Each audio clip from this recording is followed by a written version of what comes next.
Let me get this straight. No player on the Olympic team has scored more three-pointers this year in the WNBA than Caitlin Clark. And only one woman on the Olympic team has more assists than Clark this WNBA season. And the U.S. is not going to include her on the Olympic team. I think the Olympic Selection Committee should be asked, do we want the best team to represent our country or not? That is a tweet from former presidential candidate Nikki Haley, former Republican governor of South Carolina, former member of the Trump administration, current Trump endorser, Nikki Haley. When I read that tweet weeks ago, okay, she tweeted that out June 9th. Again, y'all know I've been dealing with some real shit, so I had to postpone episode 200. Shout out to all y'all, you know what I'm talking about, holding us down. This is episode 200. Ooh. But when I read that tweet, y'all, I said, oh, I know what we are now when it comes to Caitlin Angel and all the discourse on them. Oh, this part of the culture war. That's what this is. This is a part of these culture wars that we continuously have in the United States of America. And I don't think either one of these hoopers are here for that. Okay? I don't think either one of these hoopers deserve that. But here we are. Let's talk about it briefly, y'all. Let's talk about it. But before we do, make sure you hit that subscribe button. I am your homeboy first, and this is the realest, most entertaining show in the game. Put it on something. Again, hit that subscribe button, hit that like button, hit that share button, put all your people on it. Okay. And again, like I said, this is episode 200. I thank God for all of y'all who fuck with me, who are down with me, who view my content, who share my content, who like my content, who spread the word about my content. Okay. I appreciate y'all and I love y'all. Cheers to all of us. But let's get into this. Both of these players are playing incredibly well. I think the rookie of the year race comes down to them. Okay. Which some may find shocking. Not that Caitlin is in it. I think most people thought that going away, she was going to be the rookie of the year. Okay. She's number one pick, record setter in college. That was the expectation. Okay. Angel didn't go in the draft to seventh, y'all. Angel didn't go in the draft until seventh. A lot of people forget that shit. Okay. And some of the girls that went above her, they hooping. Cam Brink was hooping until the injury. You know what I'm talking about? She was being that rim defender. Camilla been hurt. But she's come back. She had some good games. Okay. But if you watch the sky, you see Angel is that one more so than Camilla. Okay. And Camilla did go over her. Like Angel hooping. Both of these girls are hooping. Okay. Let's look at some of the shit they're doing that's not really being talked about because of the fucking culture wars. Okay. Just today, matter of fact, just today, Angel Reese became the first player in WNBA history to put up 10 consecutive double doubles in a single season. I didn't say she became the first rookie. She became the first player, period, to put up 10 consecutive double doubles. Okay. And she passed my GOAT, Candace Parker. Candace had 9 in 2015. This girl just had 10 as a rookie. Bad motherfucker, man. Bad motherfucker. Clearly one of them ones. I saw another tweet that says she now leads the league in rebounding. No, it's been her and my girl Asia for a while now. Okay. Who Asia gonna put herself in that go talk. She keep doing what the fuck she doing, but I digress. Okay. But Angel right now is averaging 13.5 points per game and 11 boards and giving you 1.6 steals, 2 assists. Not really doing anything for real on the rim protection part of things. Okay. But kind of like Worm. I told y'all she reminded me like a female Dennis Rodman. Worm didn't really protect the rim like that for real, but he was a good defender and a great rebounder. A great rebound. Just today, okay, just today, in a loss to Minnesota. Minnesota is one of them teams I got to fucking worry about when it comes to my aces. Okay. But today, they go ahead 16 boards. She had 10 and 16. Okay. Didn't shoot it well today. But she boarding up. I told y'all that's what was going to translate for her. Okay. Let's look at Caitlin. Caitlin is currently averaging 16, 5.5 boards, 6.6 assists, 1.4 steals. Those good numbers. Those good numbers for a vet. She a motherfucking rookie.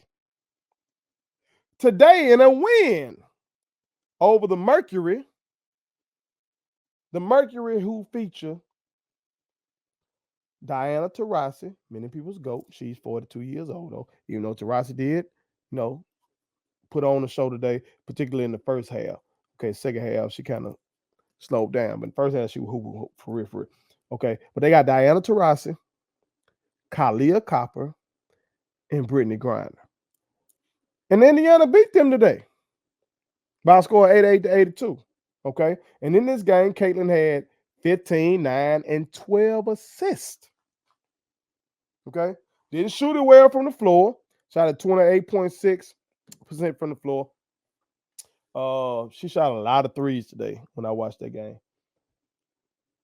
But her assist, Caitlin is a great passer. When she really figures this shit out and limits some of these, when she kind of gets that Chelsea Gray in her, well, yeah, you still taking chances, but the calculated risks more so when you limiting those turnovers.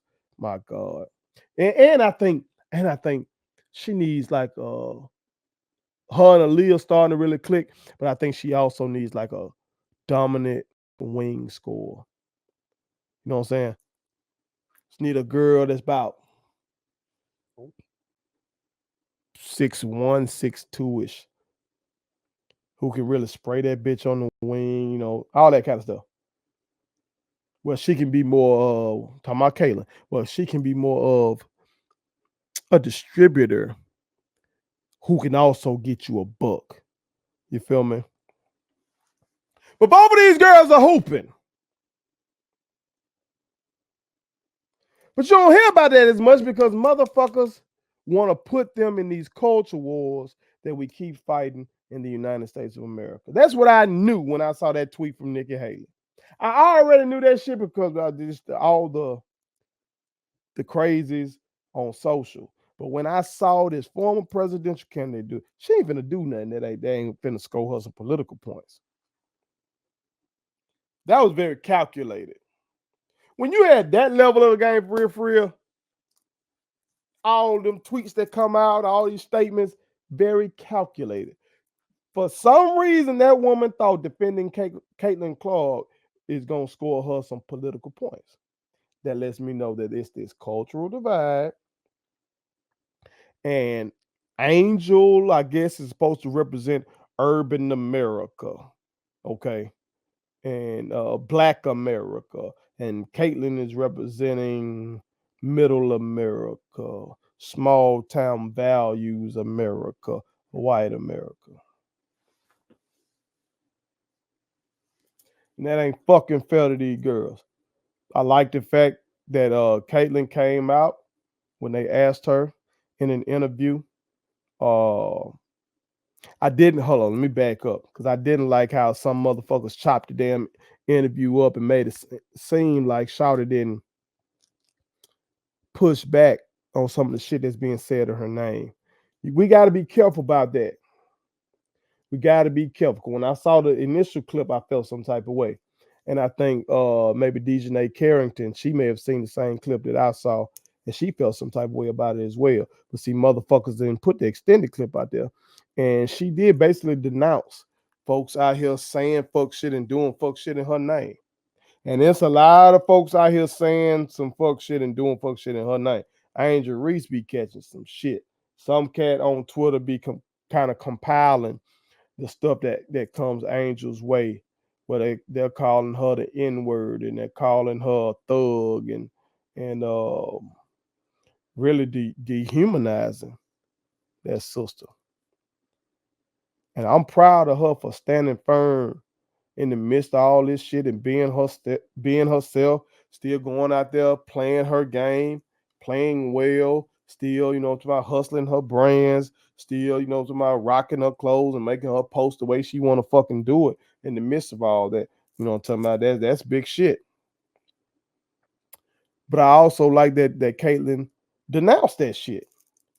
You know what I'm saying? And again, it reminds me of what I wasn't paying attention to basketball at this time with when this shit was going on with Magic and Bird. I was born in 1984, so that's right there in the middle of the shit.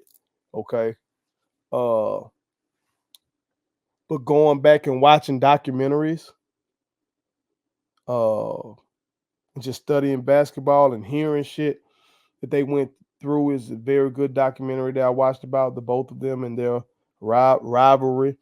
I see so many similarities. Seemed like Larry Bird, seemed like a lot of this same shit was done in his name.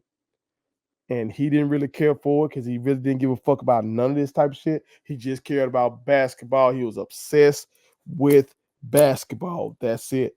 It seems like the same thing with Magic. Magic was obsessed with basketball, obsessed with winning, putting on a good show, having a good time, living his life. Um, you know, and I think some people probably wish he had been more engaged in the culture in terms of political issues and all that kind of shit. Michael Jordan gets a bad rap for that, but Magic didn't really do that for real either. To the extent that a lot of people wanted him to. So like these guys, they were hoopers. And that's what these girls are. They're hoopers. I think Angel more so than Caitlyn understands the social ramifications of who she is as a black woman, as an outspoken black woman. And I think as black people, just growing up, we have more of that. If you pay attention in your school, if you pay attention to what your parents tell you, you become more acutely aware of some of the shit. But at the end of the day, overall, man, these girls are hoopers. They're elevating their motherfucking sports. You feel me? I was just looking at it. I think like Caitlyn got or Angel. Angel has 3.5 million followers on Instagram. 3.5 million. And she lists herself as an entrepreneur. I like that shit, Queen. She does not list herself just as a basketball player. She's a fucking business. When she's out there on that court, she's promoting her business. That's part of her business model. That's fucking smart. I like that. I like that. So she got 3.5 million followers on IG, on Instagram. And Caitlyn has 2.6 million. See, both of these girls are raising game. Both be trying to act like it's just Caitlyn. And it ain't. There's a whole lot of Americans who are galvanized by Angel as well. Okay. So what they are collectively doing for this league is incredible. They're hooping. Overall, this season has been great. A lot of chippiness. Love it. We be asking for the NBA to be more competitive like this in the regular season. I don't know we're ever gonna get that again. I don't know. Maybe it'll come from the top down in terms of the players. If you get a handful of players who just bring that kind of intensity, but it's just missing. Maybe it's because of the length of the season, 82 games. They look at it like ain't no way I'm gonna do all that. The women's game, 40 games. I don't know what it is, but these women out here, they're competing hard during the regular season. Okay, wildly entertaining games. My aces started out slow. We're missing Chelsea Gray, excuse me, the point guard. We got her back. We're starting to right the ship now. Uh, Connecticut has been impressive.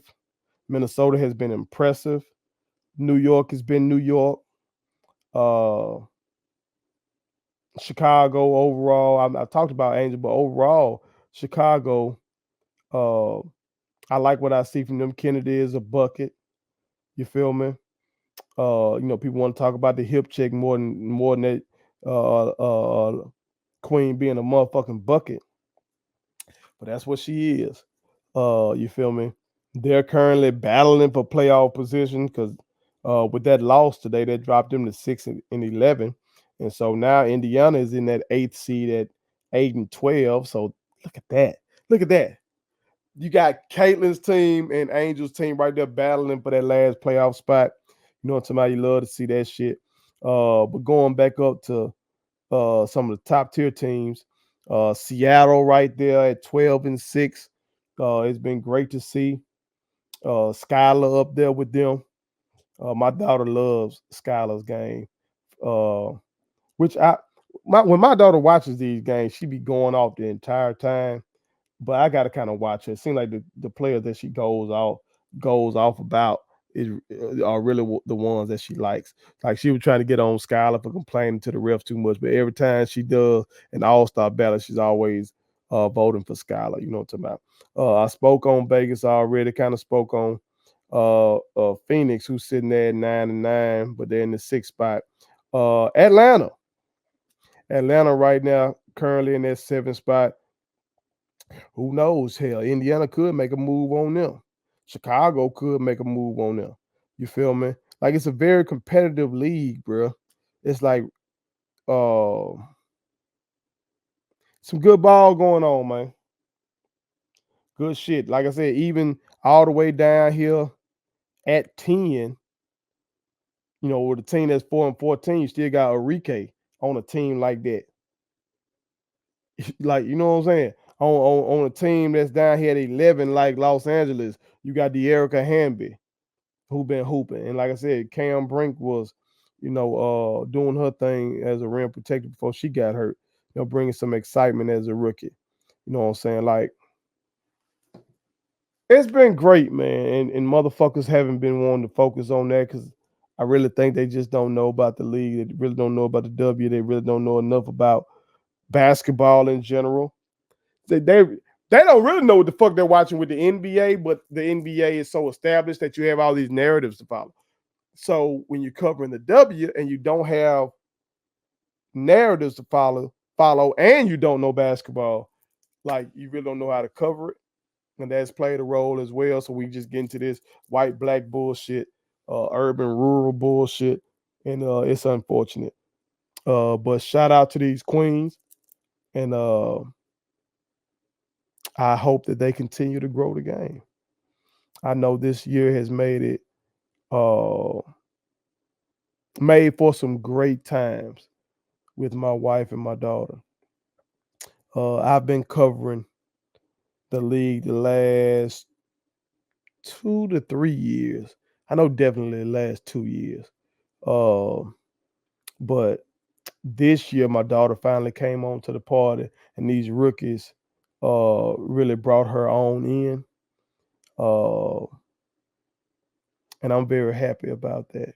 So shout out to these queens and fuck the culture wars. Let these women hoop. Put it on something. Please subscribe to my daddy's YouTube channel because the more subscribers he gets, the more attractive he looks to sponsors. The more attractive he looks to sponsors, the more money he can make. And the more money he can make, the more money he can spend on me.